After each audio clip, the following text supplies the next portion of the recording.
Hello, അപ്പോൾ ഇന്നൊരു veg റെസിപ്പിയാണ് ഷെയർ ചെയ്യാൻ പോകുന്നത്. വെജിറ്റബിൾസ് വെച്ചിട്ടുള്ള ഒരു മക്രോണിയാണ്. അപ്പോൾ നമുക്ക് ചിക്കനോ മീനോ ഒന്നും ഇല്ലാത്ത സമയത്ത് നല്ല ടേസ്റ്റിൽ ഉണ്ടാക്കിയെടുക്കാൻ പറ്റുന്ന റെസിപ്പി തന്നെയാണ്. അതുപോലെ സാധാരണ പച്ചക്കറി കഴിക്കാൻ മടിയുള്ള കുട്ടികളായിരിക്കും ഇപ്പോൾ കൂടുതൽ പേരും. അപ്പോൾ ആ കുട്ടികൾക്കൊക്കെ നല്ല ഇഷ്ടത്തോടു കൂടി കഴിക്കുന്ന ഒരു മക്രോണി തന്നെയാണ്. അപ്പോൾ ഇതിനായിട്ട് ഞാൻ ഇവിടെ ഒരു 1.5 കപ്പോളം മക്രോണി ഒന്ന് വേവിച്ചെടുക്കുന്നുണ്ട്. അപ്പോൾ കുറച്ചധികം വെള്ളം വെച്ചിട്ട് അതിലേക്ക് ആവശ്യത്തിനുള്ള ഉപ്പ് ചേർത്ത് കൊടുക്കുന്നുണ്ട്. അതുപോലെ കുറച്ച് ഓയിലും കൂടി ചേർത്ത് കൊടുത്തിട്ടുണ്ട്. അപ്പോൾ ഓയിൽ ചേർക്കുന്നത് എന്താണെന്ന് വെച്ചാൽ മക്രോണി വേവിച്ചെടുക്കുന്ന സമയത്ത് അത് പരസ്പരം ഒട്ടി നിൽക്കാതിരിക്കാൻ വേണ്ടിയിട്ടാണ്. ഇനി നമുക്ക് നന്നായിട്ട് തിളച്ച് വരുമ്പോൾ ഇതിലേക്ക് മക്രോണി ചേർത്ത് കൊടുക്കാം. എന്നിട്ട് ഒരു 10-15 മിനിറ്റിൻ്റെ ഉള്ളിൽ തന്നെ വേവിച്ചെടുക്കാനായിട്ട് പറ്റും. നമ്മുടെ ഫ്ലെയിമിനനുസരിച്ച് ചെറിയ ടൈം അങ്ങോട്ടും ഇങ്ങോട്ടും മാറ്റം വരാം. അപ്പോൾ വെന്ത് കഴിഞ്ഞാൽ നമുക്കിത് എടുത്ത് നോക്കുന്ന സമയത്ത് പെട്ടെന്ന് തന്നെ ഇതുപോലെ പൊട്ടി വരും. ആ ഒരു രീതിയിൽ വേവിച്ചെടുത്താൽ മതി. ഇനി നമുക്കിത് അരിപ്പയിലേക്ക് മാറ്റിയതിന് ശേഷം അതിൻ്റെ മുകളിലായിട്ട് കുറച്ച് ഐസ് ക്യൂബ് ഇട്ട് കൊടുക്കുക, അല്ലെങ്കിൽ നല്ല തണുത്ത വെള്ളം ഒഴിച്ച് കൊടുക്കുക. ഇങ്ങനെയാണെങ്കിൽ നമുക്ക് മക്രോണി നല്ല ഇത് ഒട്ടിപ്പിടിക്കാതെയും അതുപോലെ തന്നെ ആ ഒരു ഓവർ കുക്കായി പോവാതെ സെയിം ഒരു രീതിയിൽ തന്നെ കിട്ടും. അപ്പോൾ അതിന് വേണ്ടി നല്ല തണുത്ത വെള്ളം ഞാൻ ഒഴിച്ച് കൊടുക്കുന്നുണ്ട്. ഇനി നമുക്കിതിലേക്കുള്ള സാധനങ്ങളൊക്കെ ആ ഒരു പാസ്ത വേവുന്ന സമയത്ത് ഞാൻ കട്ടാക്കി എടുത്തിട്ടുണ്ട്. ഒരു 2 ചെറിയ സവാള എടുത്തിട്ടുണ്ട്.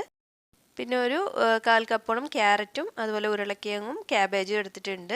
നമുക്ക് ഇഷ്ടമുള്ള വെജിറ്റബിളൊക്കെ ഇടാം. പിന്നെ ഒരു ചെറിയ തക്കാളിയും 1 സ്പൂണോളം ഇഞ്ചി വെളുത്തുള്ളി ചതച്ചതും, പിന്നെ നമുക്ക് ഈ ഒരു മാഗി ക്യൂബിൻ്റെ പകുതിയോളം വേണം.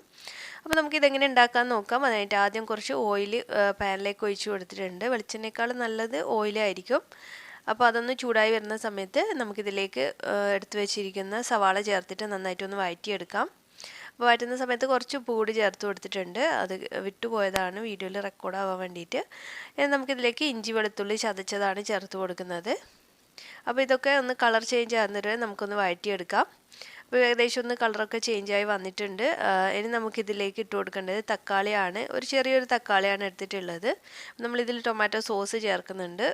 അപ്പോൾ അതിനനുസരിച്ച് തക്കാളി ചേർത്ത് കൊടുക്കുക.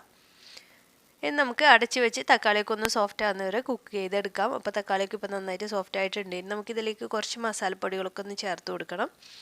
അപ്പോൾ ഇതിലേക്ക് ആദ്യമായിട്ട് ഞാൻ മഞ്ഞൾപ്പൊടിയാണ് ചേർക്കുന്നത്. ഒരു 1/4 സ്പൂണോളം മഞ്ഞൾപ്പൊടി ചേർത്ത് കൊടുക്കുന്നുണ്ട്. അതുപോലെ തന്നെ ഒരു 1.5 സ്പൂണോളം മുളക് പൊടി നമുക്ക് സമയത്ത് ചേർത്ത് കൊടുക്കാം. എന്നിട്ട് ലോ ഫ്ലെയിമിൽ വെച്ചിട്ട് കുറച്ച് സമയം ഒന്ന് ഇളക്കി കൊടുക്കുക. ആ ഒരു മസാലപ്പൊടികളൊക്കെ പച്ചമണമൊക്കെ ഒന്ന് മാറി കിട്ടാൻ വേണ്ടിയിട്ടാണ്. അപ്പോൾ നിങ്ങൾ ഇതിൽ ചിക്കനൊക്കെ ചേർക്കാൻ താല്പര്യമുള്ളവരാണെങ്കിൽ ഈ ഒരു സമയത്ത് വേവിച്ചിട്ടോ അല്ലെങ്കിൽ നമുക്ക് ഫ്രൈ ചെയ്തിട്ടോ ഒരു സമയത്ത് ചിക്കൻ ചേർത്ത് കൊടുക്കാം. ഇനി നമുക്കിതിലേക്ക് ചേർത്ത് കൊടുക്കുന്നത് ടൊമാറ്റോ കെച്ചപ്പാണ്. ഞാനിവിടെ ഒരു 1.5 ടേബിൾ സ്പൂണോളം ചേർത്ത് കൊടുത്തിട്ടുണ്ട്. അപ്പോൾ 1 ടേബിൾ സ്പൂണൊക്കെ ചേർത്തിട്ട് നിങ്ങൾ പുളി ടേസ്റ്റ് നോക്കിയിട്ട് അവസാനം ചേർത്ത് കൊടുത്താലും മതി. അതുപോലെ തന്നെ ഒരു 1.5 സ്പൂണോളം, ചെറിയ സ്പൂണിൽ 1.5 സ്പൂണോളം സോയ സോസ് കൂടി ചേർക്കുന്നുണ്ട്. അപ്പോൾ ഇതുകൂടി നന്നായിട്ടൊന്ന് മിക്സ് ചെയ്തതിന് ശേഷം നമുക്കിതിലേക്ക് വെജിറ്റബിൾസാണ് ചേർത്ത് കൊടുക്കേണ്ടത്. അപ്പോൾ വെജിറ്റബിൾസ് ഓരോന്നായിട്ട് ഇതിലേക്ക് ചേർത്ത് കൊടുക്കാം. ഇത് വെജിറ്റബിൾസിൽ എൻ്റെ കയ്യിൽ ക്യാപ്സിക്കം ഇല്ലാത്തതുകൊണ്ടാണ്. ഇതിൽ ക്യാപ്സിക്കം ചേർക്കുകയാണെങ്കിൽ നല്ല ടേസ്റ്റ് ആയിരിക്കും. അപ്പോൾ ക്യാപ്സിക്കം ചേർക്കുമ്പോൾ അത് ഒരുപാട് വേണ്ട ആവശ്യമില്ലല്ലോ. അപ്പോൾ കുറച്ചുകൂടി ഈ ഒരു ക്യാരറ്റും അതുപോലെ തന്നെ ഉരുളക്കിഴങ്ങൊക്കെ ഒന്ന് കുക്കായി വന്നതിന് ശേഷം ക്യാപ്സിക്കം ചേർത്ത് കൊടുത്താൽ മതി. ആദ്യം ഒന്ന് വഴറ്റിയിട്ട് കുറച്ച് സമയം ഒന്ന് അടച്ച് വെക്കുന്നുണ്ട്. എന്നിട്ട് നമുക്കിതിലേക്ക് ഒരല്പം വെള്ളം കൂടി ചേർത്തിട്ട് ഒന്ന് വേവിച്ചെടുക്കണം. അപ്പോൾ നിങ്ങൾക്ക് ഇതിനേക്കാൾ ചെറിയ രീതിയിൽ വെജിറ്റബിൾസ് കട്ട് ചെയ്തിടാനാണ് താല്പര്യങ്ങൾ, പെട്ടെന്ന് കുക്കായി കിട്ടും. പെട്ടെന്നൊക്കെ ചെയ്യുകയാണെങ്കിൽ ഇതിനേക്കാൾ ചെറിയ രീതിയിൽ കട്ട് ചെയ്തിട്ടാൽ മതി. നമുക്ക് ഈ ഒരു സമയത്ത് ഞാൻ ഈ ഒരു മാഗി ക്യൂബിൻ്റെ ഒരു പകുതി ആ ഒരു ബോക്സിൽ പകുതി ഇട്ട് കൊടുക്കുന്നുണ്ട്. അപ്പോൾ അത് താല്പര്യം ഇല്ലെങ്കിൽ നമുക്ക് ഒഴിവാക്കാം. അതിന് പകരം കുറച്ച് ചിക്കൻ മസാല കൂടി ചേർത്ത് കൊടുത്താൽ മതി. അപ്പോൾ ഈ ഒരു മാഗി ക്യൂബ് വരുമ്പോൾ പ്രത്യേക ഒരു ടേസ്റ്റ് ആയിരിക്കും. കുട്ടികൾക്കൊക്കെ നല്ലൊരു ഇഷ്ടമുള്ള ഒരു ഫ്ലേവറാണല്ലോ. അപ്പോൾ നമുക്ക് ഡെയിലി കഴിക്കുന്നതൊന്നും അത്ര നല്ലതല്ല ഈ ഒരു മാഗി ചിക്കൻ ക്യൂബൊന്നും.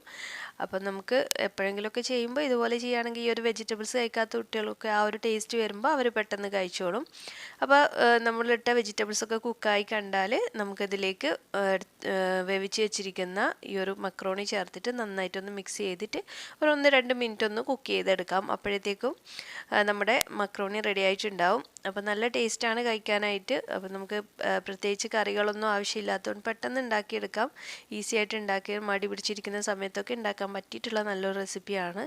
അതുപോലെ പച്ചക്കറി കഴിക്കാത്ത കുട്ടികൾക്കും നല്ല ഇഷ്ടമാവും. എല്ലാവരും ഒന്ന് ട്രൈ ചെയ്ത് നോക്കി ഫീഡ്ബാക്കൊക്കെ അറിയിക്കുക. അതുപോലെ ചാനൽ ഇതുവരെ സബ്സ്ക്രൈബ് ചെയ്തിട്ടില്ലെങ്കിൽ നിങ്ങൾക്ക് എൻ്റെ വീഡിയോസൊക്കെ ഇഷ്ടമാണെങ്കിൽ ഒന്ന് സബ്സ്ക്രൈബ് ചെയ്ത് സപ്പോർട്ട് ചെയ്യുക. അപ്പോൾ മറ്റൊരു നല്ല വീഡിയോ ആയിട്ട് വരുമ്പോഴേക്കും താങ്ക്